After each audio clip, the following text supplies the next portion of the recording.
Napansin mo na ba? Parami ng balita tungkol sa gulo sa iba't ibang parte ng mundo? Parang araw-araw may bagong tensyon, bagong away, bagong problema. At isa sa mga bansang laging nababanggit ngayon, ang Iran. Pero ang tanong, bakit nga ba? Ang Iran ay hindi lang basta bansa.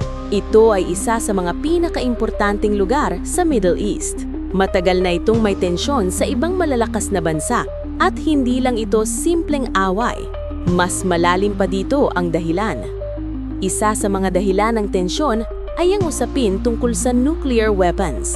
Maraming bansa ang nag-aalala kung gaano kalakas ang kakayahan ng Iran. At dito nagsisimula ang mistrust o kawalan ng tiwala sa pagitan ng mga bansa. At kapag may mistrust, mas madaling lumala ang tensyon. Hindi lang Iran ang involved. Maraming bansa ang may kanya-kanyang kakampi.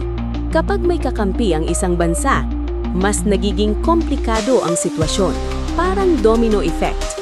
Kapag may gumalaw, sunod-sunod na ang reaksyon. Ang problema, kapag lumala ito, hindi lang isang bansa ang maaapektuhan.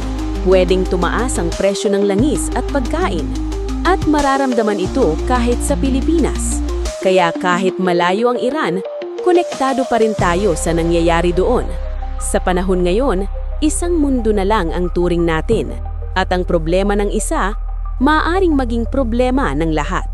Kaya mahalagang maging aware tayo sa mga nangyayari sa mundo.